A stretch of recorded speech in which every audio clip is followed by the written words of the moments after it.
Hi, I'm Bob Wallace. I am a science teacher at Wakulla High School. I teach just about any kind of biology that we have here.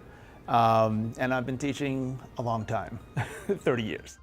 Using the chromosome kits, this is really good for helping kids understand crossing over during meiosis, which they have a hard time figuring out how all that variation happens in themselves or in any organisms. And this shows them on the chromosome level how crossing over, they get a hands-on picture of what's going on. By putting their hands on it, by pulling different colors off of the chromosome kits and switching their sides, they can see what crossing over really is. Over the years, I've used a lot of different things.